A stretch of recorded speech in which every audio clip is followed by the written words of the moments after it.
오늘은 본능적인 사랑 5번째 노조에 관하여 방송해 드리겠습니다. 노조.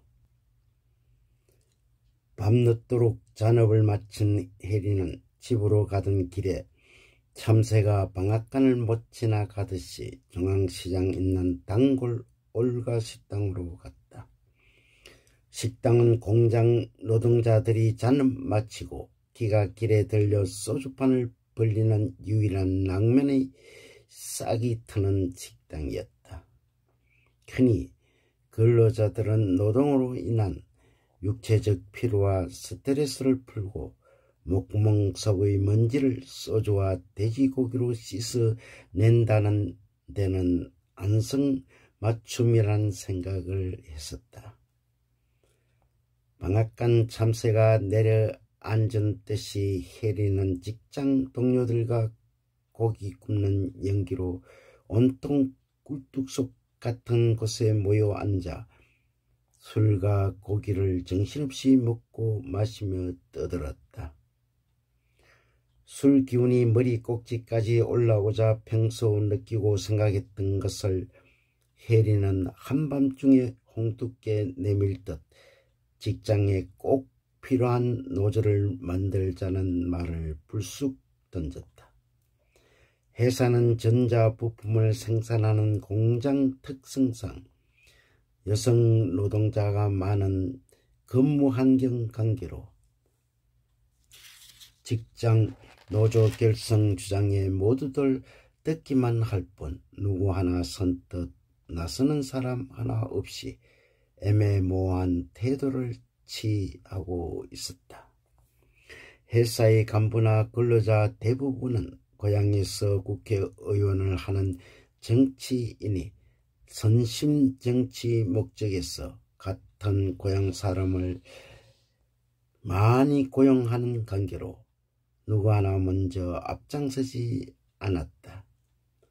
대부분 마음속으로 저 임금과 노동력을 갈취하고 있으므로 노조의 필요성에 대한 공감대를 가지고 있었다.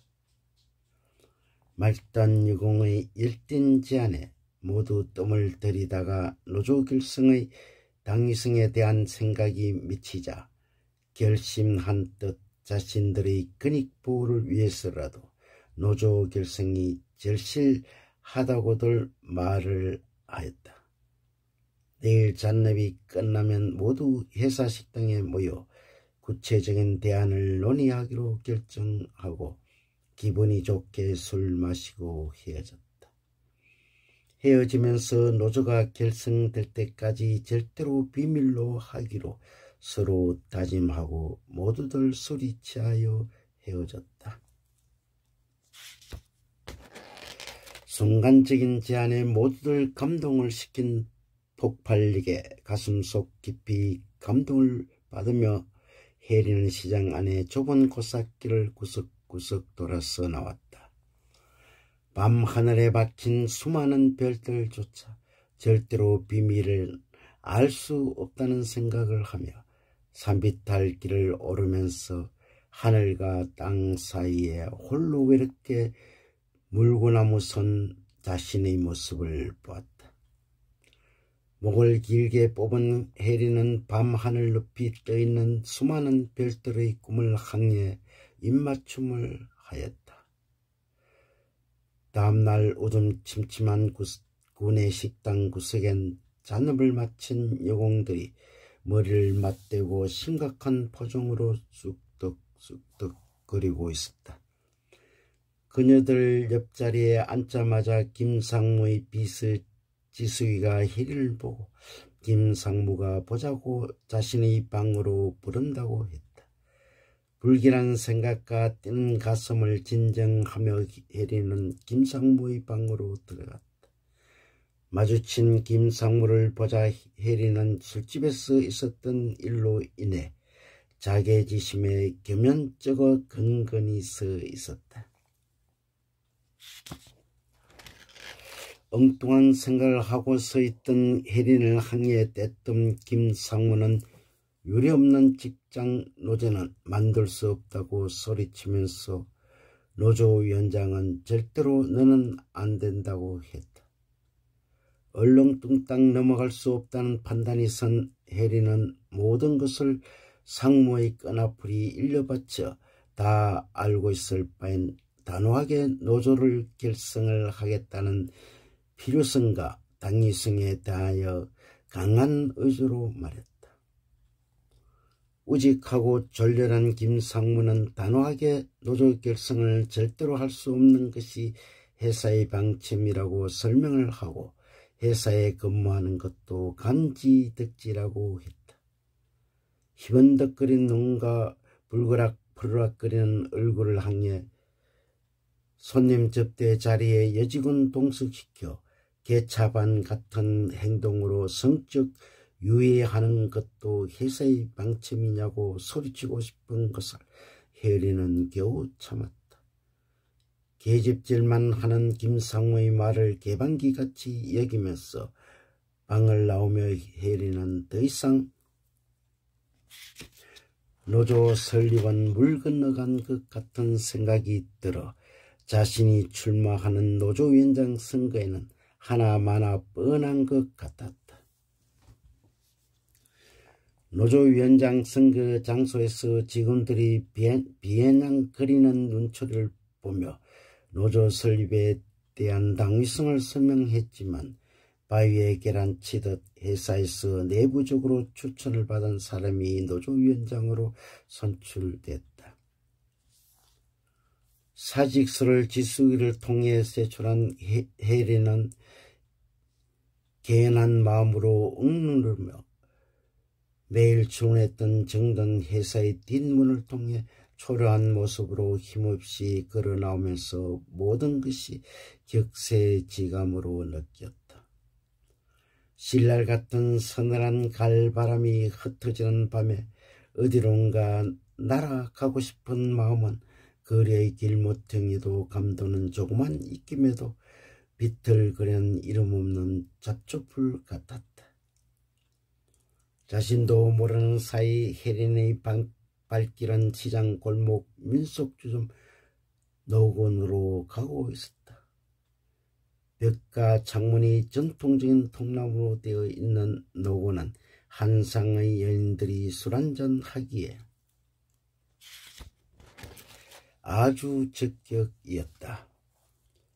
민속점 안에는 둘러봐도 어둠 속에서 불빛만 희미하게 비칠 뿐 손님이라고는 하나도 없이 텅 빈 공간에 자신의 마음만 채우고 있었다. 벽난로 속의 모형 장작은 정오의 불길처럼 헐헐 타오른 구석자리에 해리는 골라서 앉았다. 홀이 타고나게 동동 좋아 안주를 시켜 혼자 홀짝홀짝거리며 마시면서 해리는 회사에서 퇴근하는 지식을 무한정 기다렸다. 시간은 알 수 없는 곳으로 멈추지 않고 흐르자 지숙은 달수와 태평을 대동하여 늦게 술집으로 나타났다.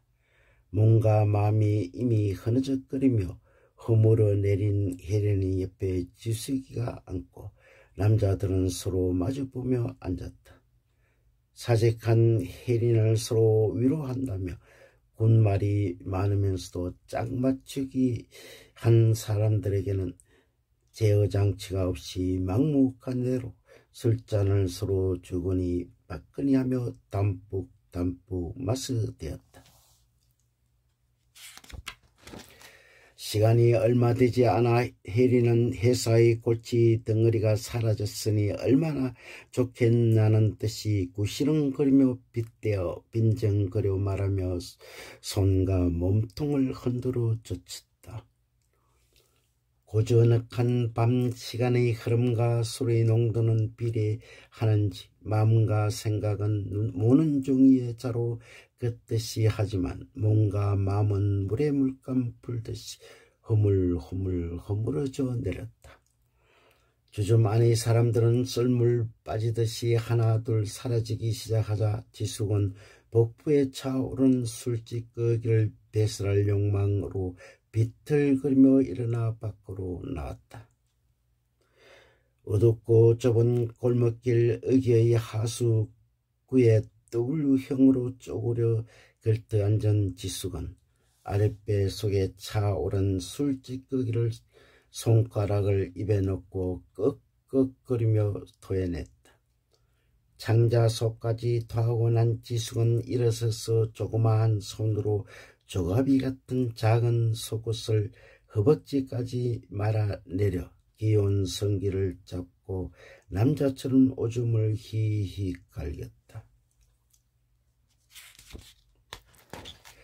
뻥뻥 뚫린 가랑이 사이로 통바람이 시원하게 스치고 지나가자 정신이 들었는지 주점으로 가야겠다는 생각에 어둠을 향해 발걸음을 옮겼다.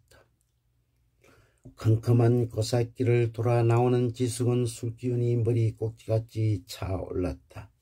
오늘 밤은 길 가는 아무나 붙잡고 불타오르는 욕정을 끄기 위한 섹스를 하고 싶은 강한 충동에 마음속 깊이 꿈틀거리기 시작했다. 단순하게 생각한 지숙은 갈지자로 걸어가다가 중심을 잃고 길바닥에 절구통같이 퍽 소리내며 쓰러졌으나 누군가 날쌔게 몸을 잡아 낚아챘다. 밖으로 나간 지숙이가 마음이 놓이지 않아 달수는 몰래 뒤따라 나오다가 지숙의 본능적인 행동을 흥미롭게 지켜보면서 한급히 달려와 잡아 일으켰다.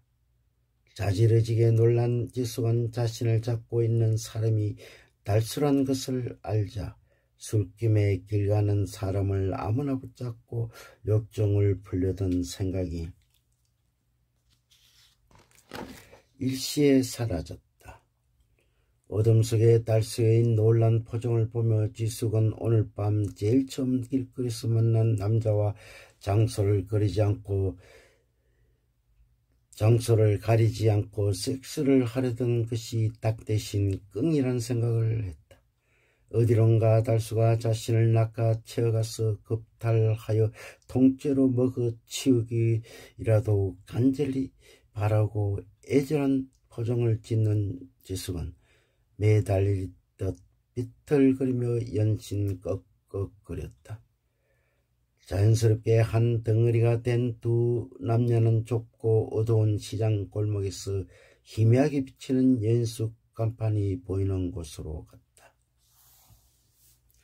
밤낮으로 뜻하지 못한 남녀가 깜짝같이 지구멍 드나들듯이 하는 연식이지만 지숙은 아무 곳이든 빨리 풀잎처럼 쓰러져 들어눕고 싶은 생각뿐이었다.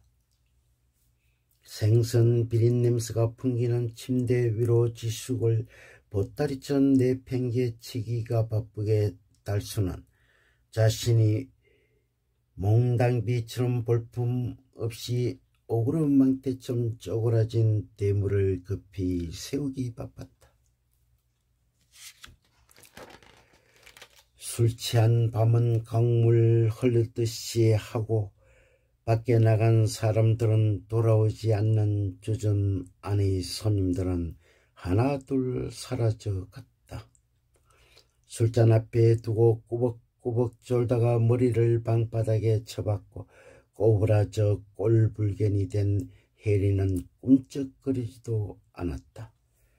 남자란 비일비재하지만 술이 취해 군더러지 된 혜린을 보자 태평은 따따붙다 구찬 변명을 나중에 하더라도 솟아난 흥분을 참지 못하자 앉은 자리에서 낯거리로 욕정을 풀 생각을 했다.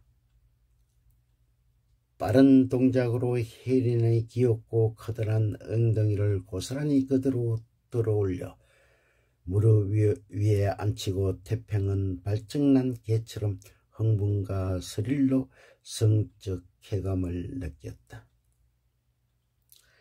이 모든 것이 금수 같은 추잡한 행동 같지만 이 또한 아름다운 미래를 위한 가연이라는 생각을 태평은 하고 싶었다.